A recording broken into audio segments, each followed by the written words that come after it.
السلام علیکم، میں سمیع ابراہیم، آپ دیکھ رہے ہیں ہمارا یوٹیوب چینل۔ اور آج 16 مارچ سن 2021 منگل کا دن ہے۔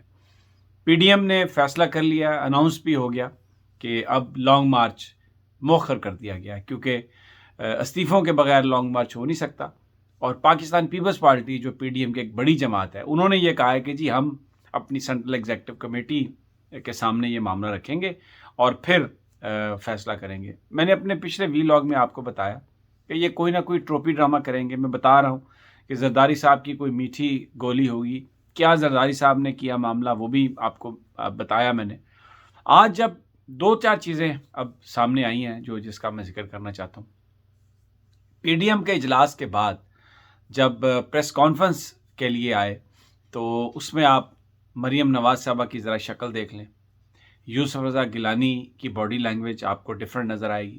مولانا فضل الرحمان تو بھاگ گئے۔ اگر میں یہ کہوں کہ دم دبا کر بھاگ گئے تو یہ غلط نہیں ہوگا۔ جس وقت وہ جا رہے تھے ان کو مریم نواز صاحبہ نے بلایا بھی ان کو کہ آئیں ہمارے ساتھ، لیکن وہ 2 منٹ سے زیادہ وہاں پر کھڑے نہیں ہوئے، بیکاز وہ اب لوگوں کے سوالات کو وہ فیس نہیں کر سکتے تھے۔ وہ نام کے پی ڈی ایم کے صدر تھے، لیکن فیصلے جماعتوں نے اپنے طور پہ کیے۔ یہ پاور پالیٹکس ہے، اس کو آپ سمجھیں۔ زرداری صاحب یا مریم صاحبہ، نواز شریف صاحب، مولانا فضل الرحمان، یہ کوئی پاکستان کے جو مسائل ہیں، عوامی مسائل ہیں، اس کے لیے سب کچھ نہیں کر رہے تھے۔ پیپلز پارٹی کے پاس سندھ میں حکومت ہے۔ پیپلز پارٹی اگر چاہے اور اچھی گورننس کر لے، عوام پر کی بات کرے، میرٹ کو لے آئے، وہاں پر چیزیں جو ہیں اپنی پریورٹیز صحیح کر کے ہیلتھ پہ خرچ کرے، ہاسپٹل بن جائیں گے، اسکولوں پہ خرچ کرے، تعلیم پہ خرچ کرے تو لوگوں کو تعلیم مل جائے گی، کسانوں کو دے۔ وہاں پر جو حالانکہ لینڈ ریفارمز کی تھیں ذوالفقار علی بھٹو نے، بڑی بڑی جاگیریں ہیں وہاں پر، ہاری بیچارے کی کیا حالت ہے، تو کوئی روک تو نہیں رہا نا۔ تو یہ اگر حکومت میں آنا چاہتے ہیں، یا اس حکومت کو بیسیکلی زرداری صاحب تو مرکزی حکومت میں آنا ہی نہیں چاہتے ابھی، وہ تو یہ چاہ رہے ہیں کہ یہ جو احتساب کے معاملات ہیں یہ ختم ہو جائے۔ میں نے آپ سے کہا تھا اپنی ویڈیو میں پہلے بھی کہ انہوں نے کہا 60 ارب لے لو مجھ سے، پلی بارگن کر لو، اور یہ جو فیک اکاؤنٹ کیس ہے یہ ختم کر دیں۔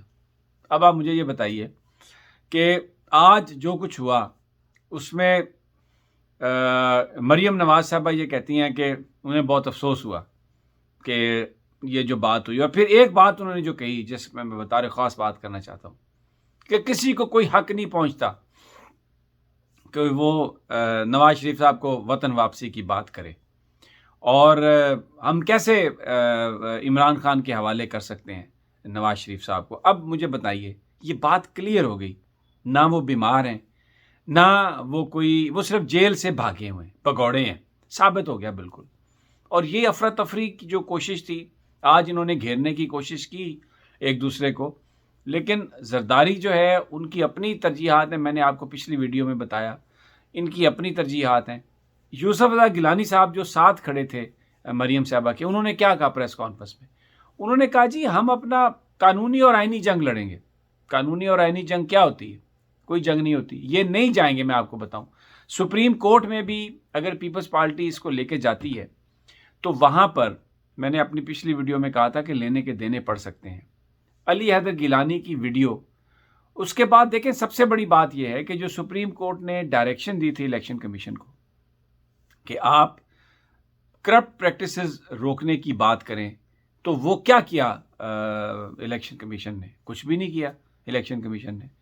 تو وہ یہ کیس تو، حالانکہ یہ جو سینٹ چیئرمین کا الیکشن ہے اس کا الیکشن کمیشن سے کوئی تعلق نہیں ہے، یہ سینٹ سیکریٹریٹ کا سارا کام ہے، انہوں نے ہی سب کچھ کیا، لیکن الیکشن ہے، الیکشن کا ذکر آئے گا، کرپٹ پریکٹسز کا ذکر آئے گا، تو اس میں سپریم کورٹ جو ہے وہ بلا سکتی ہے، الیکشن کمیشن کو بھی بلا سکتی ہے، اور حکومت یہ کہہ چکی ہے۔ تو یہ ایک بڑا بیسیکلی جو آج جو کچھ ہوا، یہ آج اپنی ان کی ٹائمنگ تھی زرداری صاحب کی، یہ کوئی غصے میں آ کے انہوں نے بات نہیں کی۔ وہ پہلے دن سے اس سسٹم کو چلانے کی بات کرتے ہیں، کیونکہ ان کے اس سسٹم میں سٹیکس ہیں، سندھ کی وزارت اعلیٰ ان کے پاس ہے، اور ان کو تو صرف مسئلہ یہ ہے کہ جو مال لوٹا ہوا ہے وہ اگر عمران خان نہ واپس مانگے تو۔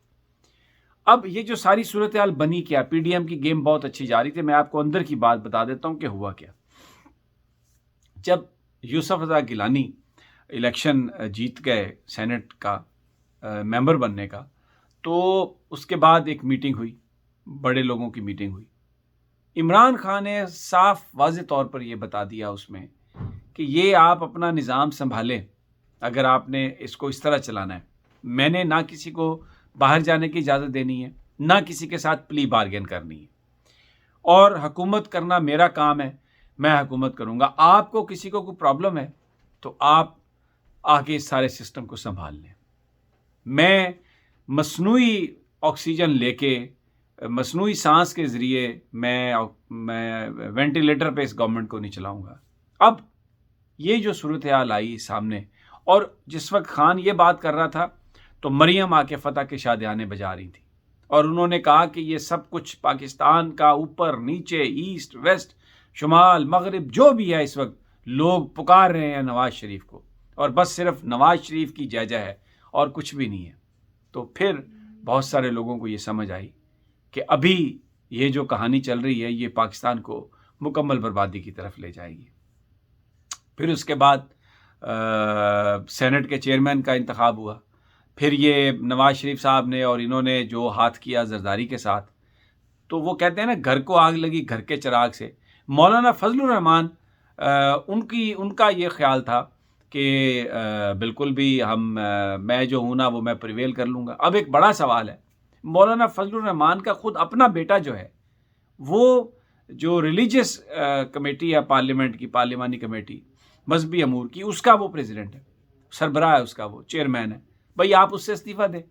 آپ چلے استعفیٰ اگر نہیں بھی دیتے تو اخلاقی طور پر اسے منع کریں کہ آپ کام ہی نہ کریں. وہ گاڑی واپس کرنی پڑتی ہے، مراد واپس کرنی پڑتی ہیں. مسلم لیگ نون کے اندر اراکین کی ایک بہت بڑی تعداد استعفے نہیں دینا چاہتی.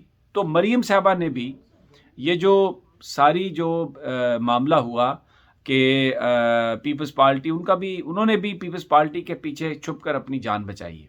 اب وہ پی ڈی ایم کی تحریک کیوں مؤخر ہوئی ہے؟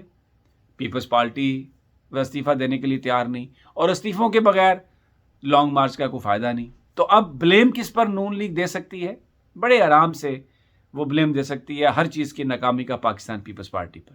اور مولانا فضل الرحمان تو میں نے آپ کو کہا دم دبا کر بھاگے ہیں. ان کو بلایا بھی گیا لیکن ان میں اتنی اخلاقی ہمت اور جرت نہیں تھی جو عمران خان کو گھر بھیجنے کی بات کرتے تھے، اس سسٹم کو پیک کرنے کی بات کرتے تھے. آج وہ خود پیک ہو کر وہاں سے چلے گئے. مریم صاحبہ کو باہر جانے کی اجازت نہیں ملے گی. یہ سال جو ہے عمران خان اقتدار چلائیں گے. اگلے سال 2022 میں کس وقت وہ الیکشن کرواتے ہیں؟ انہوں نے الیکشن کروانے ہیں، اور یہ میں آپ کو بتا دوں انہوں نے طے کر لیا ہے کہ وہ الیکشن کروائیں گے، تھوڑے ارلی الیکشن کروائیں گے. اب یہ جو اگلا اب سال جو اب چل رہا ہے اور تھوڑا سا اگلے سال کا حصہ، اس میں وہ کام وہی ہوں گے لوگوں کے فلاح و بہبود کے. اور میں آپ کو بتا دوں بالکل کسی طرح کی کوئی رعایت نہیں ہے، سختی پوری ہوگی. اور یہ جو پاکستان توڑنے کی بات کرتے ہیں، یہ جو پاکستان کہتے ہیں کہ ہم یوں کر دیں گے وہ کر دیں گے، یہ نظر نہیں آئیں گے. بہت سارے اراکین جو نون لیگ کے ہیں وہ استعفیٰ دینے کے لیے تیار نہیں. اب ایک نیا فیز شروع ہوگا. مریم نواز اسلام آباد سے بالکل خوار ہو کے واپس آئی ہیں، اور حمزہ شہباز جو ہیں وہ اپنی پارٹی پر توجہ دے رہے ہیں. انہوں نے کل بھی اجلاس بلوایا، اپنے ورکروں سے مل رہے ہیں، اپنے ایم پی سے مل رہے ہیں. پنجاب کے ایم پی اے جو ہیں جو پچھلے کئی سالوں سے نون لیگ کے ساتھ ہیں، وہ مریم کو نہیں پہچانتے. حمزہ شہباز ایکچولی ایک مطلب آپ سمجھیں virtually he was chief minister, کیونکہ شہباز صاحب نے انہی کے ذمہ سارا کام لگایا ہوا تھا، تو سب ان کو جانتے ہیں. اور اب وہ سیاست کریں گے شہباز کی، اور سیاست کریں گے وہ سیاست اس طرح کی کریں گے کہ جس سے اداروں کے اور ان کے جو نون لیگ کے بیچ جو دوری ہے وہ اس کو ختم کیا جا سکے. تو مریم نواز اور نواز شریف کا بیانیہ اس کی کوئی اہمیت نہیں ہے. اور آج کوئی کسی طرح کا بھی کوئی نواز شریف صاحب کو بولنے کی ہمت نہیں ہوئی. اور وہاں پر ایک جس وقت زرداری کا خطاب ہوا ہے مکمل، تو ایک بالکل خاموشی سی چھا گئی. اور پھر مریم نواز نے کہ میں نے تو ایک بیٹی کی حیثیت سے یہ کہا، پتہ نہیں کتنی ٹوپیاں، کبھی وہ بیٹی کی ٹوپی پہن لیتی ہیں، کبھی نانی کی ٹوپی پہن لیتی ہیں، کبھی وہ نون لیگ کی سربراہ کی ٹوپی پہن لیتی ہیں، کبھی وہ پنجاب کی بیٹی بن جاتی ہیں. اور مقصد صرف ان کا یہ ہے آج انہوں نے ایک بات کہہ دی کہ ہم نواز شریف کو عمران کے حوالے نہیں کر سکتے، نواز شریف جیل میں نہیں رہ سکتا، یہ بات انہوں نے کہی ہے۔ رعایت کوئی نہیں ملنی، زرداری صاحب نے صاف بتا دیا، سینٹرل ایگزیکٹو کمیٹی، اب آپ پی ڈی ایم کی سربراہی اجلاس فیصلہ نہیں کر سکی، اور اب سینٹرل ایگزیکٹو، مجھے یہ بتائیں کون سی جماعت کی سینٹرل ایگزیکٹو کی کوئی حیثیت ہے؟ کیا پیپلز پارٹی کی سینٹرل ایگزیکٹو فیصلہ کرتی ہے؟ نون لیگ کے، کیا نون لیگ کی سینٹرل ایگزیکٹو فیصلہ کرتی ہے؟ اور مولانا فضل الرحمان کی جماعت کی جو مجلس شورا ہے ان کی، یا جو کمیٹی ہے، کیا وہ فیصلے کرتی ہے؟ ہرگز نہیں، یہ فیصلے سب یہ خود کرتے ہیں جو بڑے لیڈران ہیں۔ لیکن اب جہاں پر چکمہ دینا ہو کسی کو تو وہاں پر یہ ساری صورتحال ہوتی ہے۔ تو لانگ مارچ ٹھوس ہو گیا، میں پہلے بھی آپ سے کہتا رہا ہوں، یہ بالکل نہیں ہوگا، کیونکہ یہ پاور پالیٹکس ہے، یہ جو سیاست ہے یہ کوئی پاکستان کے عوام کی بہتری کے لیے پالیٹکس نہیں ہے۔ تو یہ سلسلہ اسی طرح چلے گا۔ دوسرا جو قاضی فائز عیسیٰ صاحب نے گورنر پنجاب کے حوالے سے جو ریمارکس دی ہیں، ان کال فار ریمارکس ہیں، بالکل بھی زیب نہیں دیتا کسی جج کو کہ وہ اس طرح کی گفتگو کرے کہ کیا ان کی تعلیم ہے، کہ یہ کوئی اس کا کیس سے کیا تعلق ہے۔ اور انہوں نے جس طریقے سے پنجاب کے گورنر کے حوالے سے کہ کہاں سے امپورٹ کیا گیا، اتنی تضحیق آمیز جو گفتگو انہوں نے کی ہے قاضی، میں یہ سمجھتا ہوں، میرا اپنا خیال ہے کہ قاضی فائز عیسیٰ صاحب کا جو منصب ہے ان کو یہ زیب نہیں دیتا کہ وہ اس طرح کی بات کریں۔ عدالت مقدم ہے ہمارے لیے، قاضی فائز عیسیٰ صاحب بھی بڑے محترم ہیں، لیکن کیونکہ انہوں نے یہ بات کی ہے اور یہ بات ان کے جو ریمارکس ہیں وہ پورے میڈیا میں آئے ہیں، اور وہ کہتے ہیں کہ خود انہوں نے ایک بات کہی کہ میں بطور جج محسوس کرتا ہوں کہ میرے کیس میں جو میرے اوپر جو بات کی گئی میں اس کا جواب نہیں دے سکتا، تو اس لیے وہ کہتے ہیں جی لائیو براڈ کاسٹ ہو۔ تو مجھے بتائیں کہ جج کے مقابلے میں کوئی بندہ جواب دے سکتا ہے؟ اگر کوئی جواب دے تو وہ فوراً اس کو توہین عدالت میں طلب کر لیتے ہیں اور کہتے ہیں کہ آپ نے یہ بات کیوں کی۔ تو اس لیے اگر آپ اس طرح کی گفتگو نہ کریں جس سے کسی کا دل دکھے تو وہ بہت بہتر ہے۔ آپ کی انٹینشن ٹھیک ہو سکتی ہے، مجھے نہیں پتا، لیکن آپ نے جو گفتگو کی ہے وہ نامناسب ہے۔ اگر گورنر پنجاب اگر آپ کا جواب دیں گے تو پھر وہ توہین عدالت کے زمرے میں آ جائے گی۔ میں جو یہ بات کر رہا ہوں کوئی پتہ نہیں، مجھے بھی بلا لیں کہ جی آپ نے یہ کیا بات کی۔ اوائڈ کرنا چاہیے ایسی باتوں سے، اس سے کوئی حالات میں بہتری نہیں آئے گی۔ اگلی ویڈیو تک اجازت دیجیے، اللہ نگہبان۔